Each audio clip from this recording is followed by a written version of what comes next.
This really isn't a video that I wanted to make, but I have to ask the question, are card games doomed? I try really hard to stay positive in my videos that I make about all different forms of card games. Going over general topics, I try to give a large perspective on different ways that you could interpret different mechanics or different things in the other card games.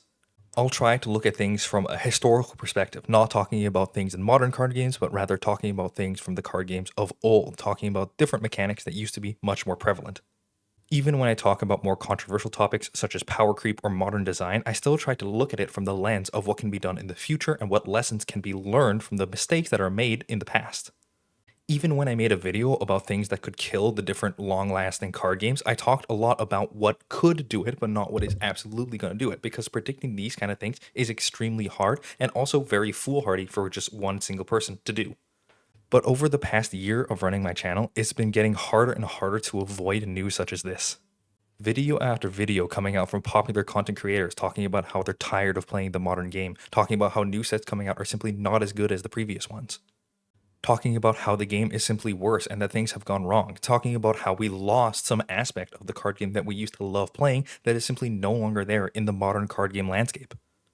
So starting off in this video, even though I'm going to talk negatively about a lot of the card games, I still absolutely love them. The friendships and the different people that I've met from playing all different sorts of card games is something that I don't think I would have been able to get from almost any other form of media out there.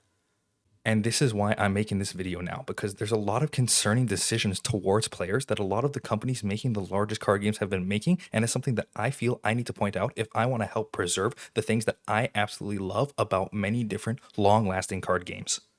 Companies like Konami or Wizards of the Coast are making different types of very desperate feeling decisions that are definitely making the game much more negative an experience for both players and groups of players who want to participate in a long-lasting, fun card game. Things like the most recent Spider-Man set that came out from Magic the Gathering feeling like the most rushed set of all time that absolutely does not stand up as one of the sets that you want to have in a card game that's lasted as long as Magic the Gathering has. Additions like new apps such as Pokemon Pocket, which just confuse me from a player perspective, not understanding why they would implement such things when they already have other options available to make the card games better. There are even systems that have been implemented which I would describe as completely morally bankrupt and absolutely anti-consumer in almost every way conceivable, which is something that I'm going to get into in this video. To sort of give some progression and have a little bit more positivity in this video, I'm going to be starting from what I think are the card games that are doing the best and then go to the card games that are doing the worst in terms of the gameplay experience for players. This means I'm going to be starting by talking about the Pokemon TCG, which is not so bad in comparison to what a lot of the other card games are currently doing. In terms of the current TCG playing both online and in person, it's rather skill testing, and I would say it's pretty fairly priced, pretty easy to get a very playable modern metagame deck for less than $60, which is something that is really affordable for almost any type of player. It's pretty hard for me to say almost anything negative, at least in the current moment, about the trading card game, which is why if I wanted to talk about negative things in Pokemon, you would probably have to talk about the Pokemon games, where things have gotten significantly worse.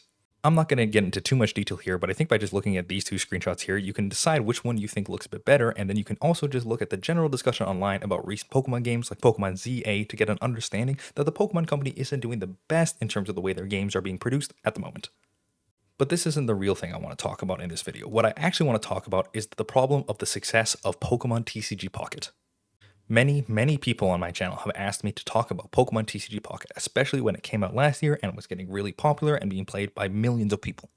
For those who don't know what Pokemon Pocket is for some reason, it's a super simplified version of the basic card game that you would either play in paper or on Pokemon TCG Live. Many of the most powerful Pokemon have no abilities, extremely simplified attacks, and much lower HP and attack damage values. It does do something that I have definitely seen complained about a lot in the Pokemon TCG overall, which is that they have a lot of very playable coin flip cards. For example, Misty, a card here that has seen a bunch of play in the TCG, allows you to attach additional energy for each time you flip a coin and hit heads. Misty, being a very good and playable card, is a little bit concerning in and of itself because if you simply flip tails, it literally does nothing for your supporter card, which you only get one of per turn. But because the power level is so much lower and the game is so much more simplified, getting basically any way to attach additional energy is something that is incredibly powerful in Pokemon TCG Pocket. But all this is kind of besides the point because Pokemon TCG Pocket is really not at all about the game playing part of the Pokemon TCG. Just by looking at these cards on the screen, you can see there are full art cards, extra rare cards, super shiny cards. There's so much more in this game that is completely focused around the aspect of collecting Pokemon cards rather than actually playing with them. It's pretty clear to anyone who has played the game that the game is simply there for you to get cool Pokemon art and look at the cool full art cards that even oftentimes have their own special animations that you get when you open up that special card. I would normally be okay with this, but a lot of the problems that I have with Pokemon TCG Pocket come from this, the fact that you can actually put in money to get Poke Gold, which you can use to buy packs. And whilst this might not seem too bad, after all, you do have to pay real money to get the real cards in real life, the fact that Pokemon TCG Pocket has this many different currencies and ways to put money into the game is a little bit concerning to me. I mean, this mobile game has so many currencies, it's hard for me to even list them all. There are shop tickets, there's Poke Gold, there's special shop tickets, there's premium tickets, there's events, there's emblems, there's advanced tickets, there's hourglasses. There is so many different forms of currency in this game to make it even more confusing for you as a player to actually just get the cards that you want. The Pokemon trading card game understands this on a fundamental level and is very much built to last so that way many new players and old players alike will have an easy time getting into the game. I would call it easy, simple, and cheap. Getting the staple cards that you need to put in almost every deck is extremely affordable for almost anyone. This low cost for entry is one of the core reasons I recommend the Pokemon TCG to many players. This is not to say, though, that the Pokemon TCG doesn't have chase cards in their packs. There are still plenty of full art cards or extra art cards or foil cards that you can want to try to get and collect that are rare and harder to get. And this leads into the reason why the existence of Pokemon TCG Pocket at all is so unbelievably baffling to me. The fact that they already have an online version of their card game called Pokemon Trading Card Game Live. I have repeatedly praised this product for the fact that you can't put any real money in to get a large advantage over players. There is literally no way to pay any money into the game, meaning it is not only super new player friendly, but also super friendly to younger players who may be getting into the Pokemon trading card game for the first time via this app. The game is so good. However, because there is no way to end up getting profits out of the game, it is not going to make as much money as a gacha game version of the mobile card game. The Pokemon Company knows that they could have put the effort into making Pokemon TCG Pocket and taken that and put it into Pokemon Trading Card Game Live, making that service not only better, having cooler arts, better ways of opening packs, etc. All the stuff that we see in Pokemon TCG Pocket.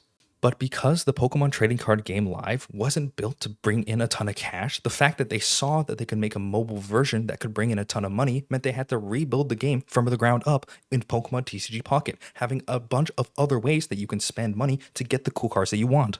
It's hard for me to look at Pokemon TCG Pocket and not see the Pokemon Company look at the Pokemon Trading Card Game Live and go, well, nobody actually wants to play the card game. All they want to do is collect the cards. So all we're going to do is make an app that basically allows you to trade money for virtual versions of cards that look nice, which isn't that horrible a thing in the first place if it didn't mean that they're just going to completely shunt Pokemon Trading Card Game Live to the side rather than implement it in with Pokemon TCG Pocket.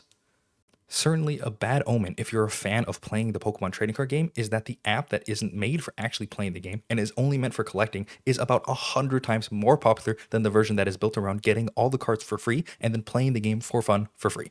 Now I'm going to move on to Yu-Gi-Oh!, the most cursed of all the card games that I'm going to talk about in this video. This video has taken a while to get out, but if you look at the most recent Worlds games that went on in Yu-Gi-Oh!, there was basically 0 cards that were played on the second turn of the game because the first turn completely dictated what the opponent was allowed to do on their first turn of the game. Cards like Arch Enemy Protoss and Dimensional Barrier, which have recently found themselves placed on the ban list, are completely based around stopping the combo-based gameplay, which defines Yu-Gi-Oh! As a card game itself. This is a problem that we see coming up time and time again in Yu-Gi-Oh! Maxi being legal in Master Duel, Vanity's Emptiness being legal in many of the retro formats that are commonly played. Because Yu-Gi-Oh! Is completely built around comboing and playing as many cards in the first turn of the game as you possibly can, it is almost always the best thing to do if you are either going first or second to simply stop your opponent from being able to execute their main game plan of special summoning multiple times. A lot of the problem, however, is that this is built into the soul of the game from its very, very earliest days. Cards like these being built into the soul of Yu-Gi-Oh! Makes a lot of the online discussion very, very difficult when you're talking about Yu-Gi-Oh! I think most of us can agree that a card like Royal Oppression probably doesn't belong in the game for shutting down absolutely everything your opponent can do in one turn. This, however, is when we get into the weird discussions about what is fair versus unfair in Yu-Gi-Oh! What is intended by the designers or what is something that is actually good and fun to play with.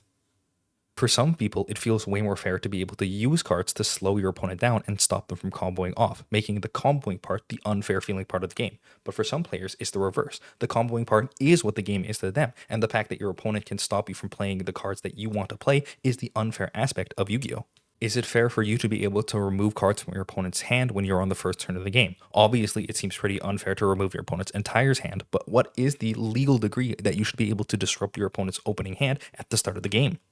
Is a card like Mystic Mine actually good design? Is this card that shuts your opponent down from doing anything bad design? Or is it something that you simply need to design around when you're building your deck to have ways to get around Mystic Mine? Is it good to have designs like Fulos here, which are only good if you're going second in the game? A card that allows you to go and do many more things on the second turn that lets you get to that second turn. Is it a good design to have cards that implement this? Or would it be better if the game overall allowed you to get to the second turn in the first place?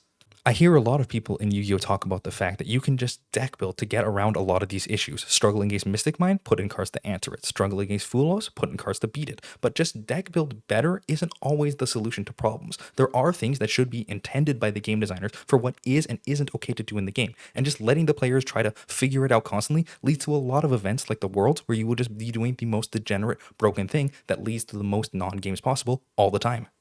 And whilst these gameplay complaints are definitely something that I despise in modern Yu-Gi-Oh! And a lot of different Yu-Gi-Oh! Formats that I've played in, barrier to entry has to be the thing that it always sits at the absolute top of my list for largest problems that need to be solved in Yu-Gi-Oh!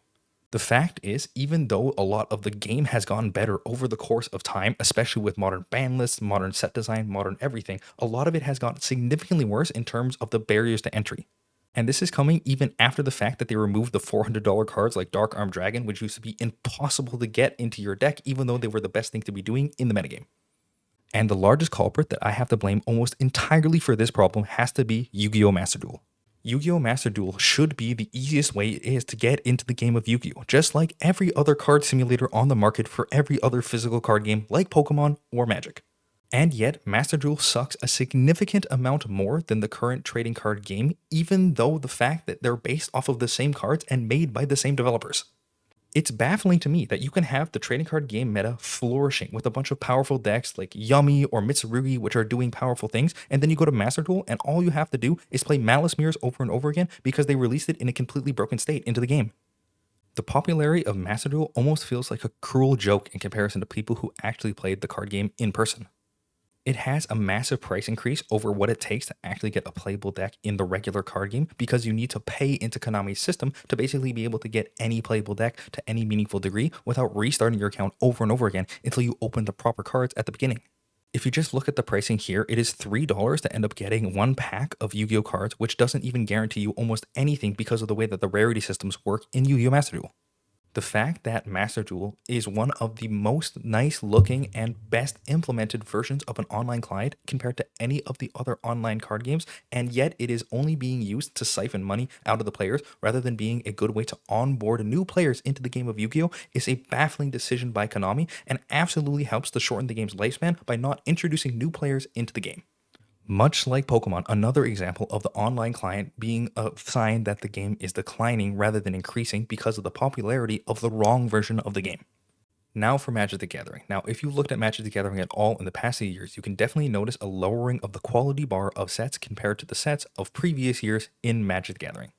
A lot of people have come to call on these hat sets, either sets like Thunder Junction or Murders at Call of Manor, where you basically just give characters in Magic's story a hat and say, boom, you're a detective now. Wow, you're a cowboy now. That's the entire setting for the set. In my mind, these phoned in sets were because of Universes Beyond, basically taking up a lot of the real estate. A lot of the Universes Beyond sets, like Final Fantasy or Lord of the Rings, had been really good, and this was, in my mind, where all of the good design cards were going rather than going into the traditional Magic sets. However, with the release of the most recent Universes Beyond set, Spider-Man, it is very clear that a lot of that leeway is running out for Universes Beyond sets as well. It's important to note, though, that I am not blaming Universes Beyond for this. I do think Universes Beyond has contributed to the downfall of Magic, but not in terms of the actual quality of the cards themselves. In the year 2024, 11,000 cards were released into the game Magic the Gathering, an absolute astronomically large number. To get an idea of what was normal in Magic, in 2014, 820 cards that were new were released into the game. I think it goes without saying, but 10xing the amount of things that you are releasing will just naturally decrease the quality of the things that you have released because of the fact that you have less time per card for design, implementation, and testing. This is why we're getting into conversations about the worst set of all time being the recent Spider-Man set. And it's pretty easy to understand why. This set is probably bad for every single type of player of Magic the Gathering. The only people I could see enjoying it are people who only like the Spider-Man aspect and don't care about the Magic aspect at all. First, we have the formats. While Spider-Man is a small set, which means it will have a lot less of impact on many of the other different forms, such as standard or modern, the most damning example for me has to be the limited format. This is the best card in red at the uncommon slot in Magic the Gathering Spider-Man at a 44% win rate on 17 lands. For those who don't know what that means, this basically amounts to the fact that red is completely unplayable. One of the core colors of Magic is something that you will never ever want to play in any draft of this set. So due to being a small set, the cards will have minimal impact on constructed formats, and due to the limited format being completely hamstringed by red not being a color, there is almost no reason to play this in limited either. Collectors are also probably not having a great time with the set because of the massive price falls that have happened after the months of this set being released. Thanks to all the issues revolving around the set, there's really not that many cards that players want to open outside of the select Chase Spider-Man cards that were put into the set, meaning that almost everyone is buying it for way less than its pre-sale price. But the absolute worst thing, in my opinion, has to be the fact that there are no digital rights for the cards. Which means that if you are playing on Magic Online or Magic Arena, you will not see any Spider-Man cards. You will only see through the Omen Path cards. Cards like Scion of the Earth Spider, which is just a random card that they just made because they simply needed to print the card in the online form so that way they can still make money out of it, but it is not a Spider-Man version, making the card basically have no reason to exist. And while a lot of the designs end up actually being pretty good, like Flame here, which I think is really cool, it's really troubling that you can't actually play with this guy in the paper game, basically forever divorcing the online and the paper versions of Magic the Gathering for the rest of the time. These cards feel completely devoid of purpose to me, only being put in the game to make extra money because they developed a set that they couldn't release online. So because of the fact that they still need to make money off Arena and Magic Online while this is happening, let's just make a bunch of fake versions of the cards that have Magic art and Magic design on them, but then we just have them not copy over to the real card game. Basically meaning that these two aspects are completely separate and the one online feels like it is only there to make money. This could have all been avoided if they didn't plan on releasing these sets into standard and forcing them into the standard metagame on Magic the Gathering Arena, and also not having the cards be printed into Magic Online, basically divorcing those metagames as well. But because of all of these problems, they had to make these fake versions of cards that I can never gain access to in paper, which is really annoying if you like them specifically. These massive decreases in quality, from Murders at Karlov Manor to Aether Drift to Outlaws of Thunder Junction, are very concerning to me in the game. These, quote, easy sets to make and develop, which I've heard as a quote from Mark Rosewater saying they were just looking for something easy to do to make this next summer set or fall set so that way they can go on to the next Universes Beyond set, is really concerning to hear. Thanks to the fact that the massive decreases in quality and massive upticks in printing of cards means that we're going to have a lot more broken metagames over the course of the game's lifetime nowadays. Cards like Vivi, which completely tear up standard all on their own, which we have basically confirmed that will be banned later because it was a mistake to print into the standard metagame. Cards like the One Ring, which completely tore up Modern on its printing until eventually it was forced to be banned from the format, much like Vivi will. And we still have a card like Ocelot Pride Legal, which sees a ton of play in the Modern format printed in Modern Horizons 3. It's hard to see this large uptick in both product and lower quality cards and designs as just a lack of consideration for balance from the Magic the Gathering team. With higher quantity of cards, it is simple that you are just going to get less quality cards and less quality metagames, making the game less fun for anyone playing almost any format. The cherry on top, though, has to be the announcement of the 2026 schedule for Magic the Gathering. Whilst it is a little bit troubling that more of these sets are Universes Beyond than not, meaning that we will be seeing less Magic the Gathering in Magic than other IPs in Magic in the next year, the part that concerns me the most is the fact that we are getting 7 new sets printed into Standard in 2026. If you genuinely think that printing 7 different sets into Standard will be a good thing, I would like you to look at the fact that we've received many less sets in this current Standard, and yet we still have a bunch of Standard decks which are way overtuned and way too powerful for the conventional Standard metagame, killing as early as turn 4 or turn 3. It's hard for me to look at this timeline and not wait in dread, worrying about what the next most broken card in Standard will be, and the next thing that we'll have to wait to put on the ban list, and I will have to make a decision whether or not I want to buy it or not. And finally, worst of all, we have Hearthstone. Now, Hearthstone, much like Magic, is absolutely no stranger to having a fair share of bad sets released in its time. Typically, these sets were underperforming or bought less because they were extremely weak. Sets like the Grand Tournament, which had very few playful legendaries and very expensive cards that you wouldn't want to put in your deck. Or Rastakan's Rumble, which repeated a very similar aspect of having very expensive legendaries that you wouldn't have a ton of options to play with. That being said, the real thing that I think killed Hearthstone more than any other set released in the game was the one that was devastatingly broken. It's hard to overstate how bad United in Stormwind was for the game of Hearthstone. The United in Stormwind questlines remain being some of the most powerful cards in the game even after they were nerfed multiple times. Cards like Arcanist, Dawngrasp, and Bladeborn Tamsin would easily kill your opponent consistently on turn 5 or 6. These questlines were so powerful that the idea of winning through minion combat damage became unplayable overnight. Hearthstone devolved into a game that was all about simply comboing your opponent to death before they could do the same to you. There was almost no aggro deck which could stand up to both the speed and power of these combo decks. This completely redefined the way that Hearthstone was meant to be played in a much less interactive and fun way. Players ended up quitting in droves upon this set's release. When you release an underpowered set, like the Grand Tournament or Rastakan's Rumble, it is bad. You will still have players leaving the game and not playing for that expansion. However, it is much easier to get them back in because you haven't changed anything core to the game of Hearthstone itself. United in Stormwind was the first time they really pushed too far in the other direction, changing Hearthstone on a fundamental level that a lot of players were not okay with. And those players, what you no longer have the trust of because of how severely you've changed the game, will quit and never come back, which is way, way worse for your card game. And whilst that spelled the doom for the standard game modes, there are still many other game modes which remained popular in Hearthstone. Modes like Arena or the Battlegrounds were never the most popular things in Hearthstone, but they were still something fun for players to do if they were sick of Standard or wanted a different experience from Hearthstone. And whilst the release of new modes such as Duels or Battlegrounds were generally seen as a successful idea and something that was fun for players, this all came to a crashing halt with the release of Mercenaries. And this is really tough too, because Mercenaries had a really promising start, basically promising a somewhat Slay the Spire level of player versus AI combat, where you would play your different mercenary cards up until you fight against the final boss to get a meaningful reward. Not to mention, the rewards given out at the end of your runs were not only good for upgrading your mercenaries for you against the AI, but could also be used in the PvP version of the game mode, where you would play against other players with their own mercenaries. But the problem with Mercenaries was the fact that the game had a rather low skill ceiling in terms of those AI combats, which were the main things that you would be doing when you're playing Mercenaries. All of your Mercenaries generally had a very small limit of either 2 to 3 options that they could use on any given turn, and the AI wasn't the most intelligent either, generally doing one thing every single turn. This turned the PvE mode, which was supposed to be the main draw of the game, from something that was supposed to be fun and engaging that you could play through multiple times, similar to Slay the Spire, into something that felt like more of a grind, something that would just be there for you to enable yourself to get into the PvP mode. This made it so that way, in spite of Mercenaries actually having a pretty good PvP experience and being something that's actually fun to play against opponents, most players would almost never get to that point because of the amount of grinding that you had to do through basic Mercenaries unless you wanted to spend a ton of money on the game. And whilst you could spend a meaningful amount of money to buy your heroes or your packs or your coins, so that way you could move past a large amount of the grind and actually get to the heroes or mercenaries that you wanted to use early on without actually having to grind for multiple hours at a time, because of the ways that they built in to skip past the grind, if you spent a ton of money on mercenaries, you still wouldn't get enough coins to actually be able to do it. You would still have to grind a meaningful amount to unlock a lot of the things that you needed the heroes to use.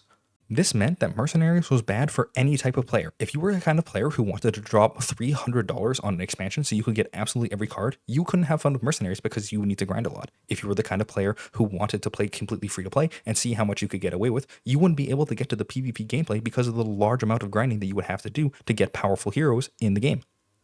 This all led to Mercenaries, after its initial wave of support, being a massive flop, not fulfilling the things that people want from a PvE experience, not being available enough for most players to be able to do the PvP experience, appealing to a very small niche audience that really loved the game but simply couldn't introduce it to many other people because of the amount of time or money that they would need to invest into the game.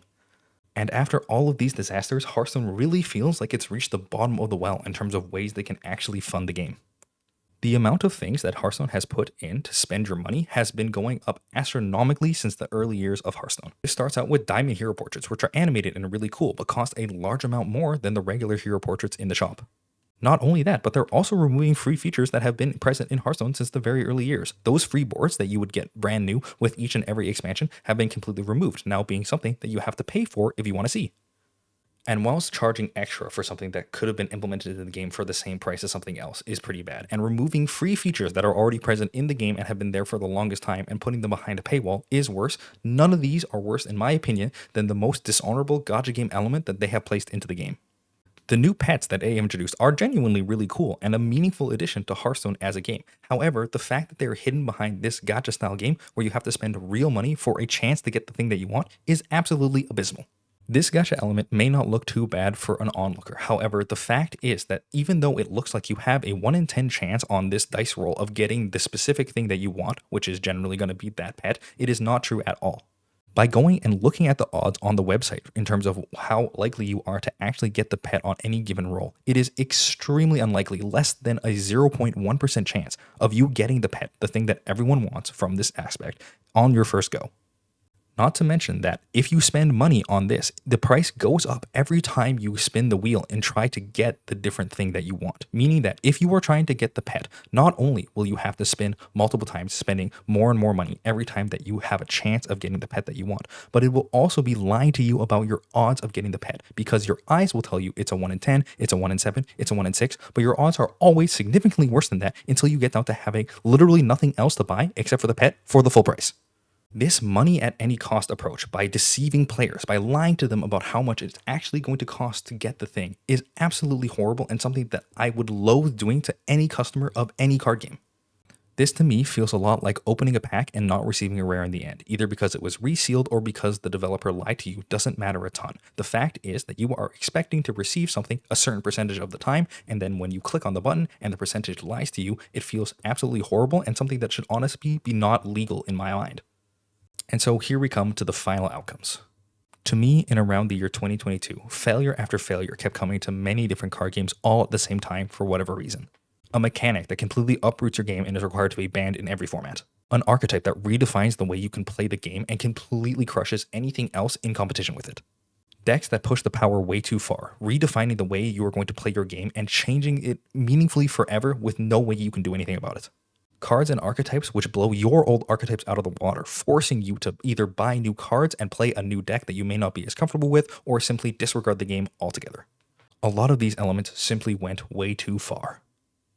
And it turns out when you make a bunch of poor decisions pushing things way too far, you inevitably will have to face the consequences for making bad decisions about what to do with your card game. And the way that I see most of these card games handling it is a change in direction. Maybe rather than focusing on making the card game balanced, you'll focus on the cosmetics, making cards look really nice and having new ways for you to spend more money on nice looking cards. Maybe it'll be focused on building a collection. Hey, maybe we don't have the money to make a lot of nice cards, but we can make you a cool album or something so you can buy an entire set of cards that all look nice and then put them all together and feel like you completed something. Maybe you'll focus on the gamble, the idea that, oh, maybe if you just open this one specific card, you'll make all of your money back and you'll be one of the select lucky few to receive that super special card. That's an experience unique to you, except for, the other people who did it, but we don't talk about them. Or maybe in the worst case scenario, you'll be forced to focus on deceiving your customer, on putting something in that you may think is good for you, but is actually horrible for you and is trying to steal as much money as possible without you realizing it until it's just too late and you've already spent too much money to go back on. All of these decisions are valid things that these games have done to try to earn more revenue, which is something that you can't really get mad at a company for doing. After all, it's a games company. Their goal is to make money, and if they have to change their direction on doing it, what's the problem? My only worry is where's the game part? In all of these examples I've talked about today, almost none of them revolve around actually playing the trading card part of the trading card game.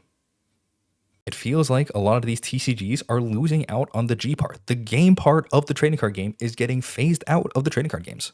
And this worries me a lot because it definitely concerns a lot of the things that I fell in love with card games in the first place to do. Having interesting settings put into a game that would only be produced from the fact that they need a different card element to be put into the game for that reason. A card like Archangel Avacyn would simply never existed had there not been a gameplay need to have white creatures present in the original setting of Innistrad. If you cut back a lot on the different elements that you need to put in the game, it is going to be much harder to see different and unique designs placed into the game. Hearthstone's Heroes cards are loved by a lot of players, but part of me worries that if there wasn't a need to innovate and make new interesting cards, would they have ever been developed in the first place? Or would they simply play safe and make similar safe cards over and over again for every set? They will no longer need to focus on improvements on the game itself. Would Pokemon TCG Live be such a good experience if Pokemon Pocket had existed this entire time? Why would you ever need to invest any more work into making the game better, look nicer, perform better when you have this other more profitable version that is much less work for you to produce? And the most troubling of all to me is no more need for new players. Would you really need to bring new players into your game if you can just sell them the brand new broken archetype over and over again? What's the need for new players if you can just convince the old players to keep on buying the new cards set after set after set? By cutting out a lot of these important aspects to what used to define the trading card games as a game itself, it worries me a lot that a lot of games will simply stagnate or cease to be from a way they used to be, printing similar sets over and over again without meaningful new card designs, without a need to draw in new players with interesting things, without a need to improve their online clients or anything of that ilk. So those are my concerns, but what do you think? I would love to hear if you were to let me know down in the comments below. This is a really, really important topic, and I really want to see the discussion down in the comments thinking about these different elements of these card games. Do you think that losing these game elements will cause permanent damage to the games over time and possibly end up killing them in the end, making them less as games and more as collectibles? Or do you think that these are just flash in the pan decisions that these companies are making because they need a quick injection of cash, and when things get back to rolling normal again, that we will go back to the old games and old elements and new things that are present in the card games from the yesteryears? That's all I got for today. Thanks for watching. Please like and subscribe if you like seeing videos like this coming out from me. It's not the type of video that I oftentimes want to make, but I felt like it was needed in this instant. Let me know how you feel about it in the comments, and thanks for watching.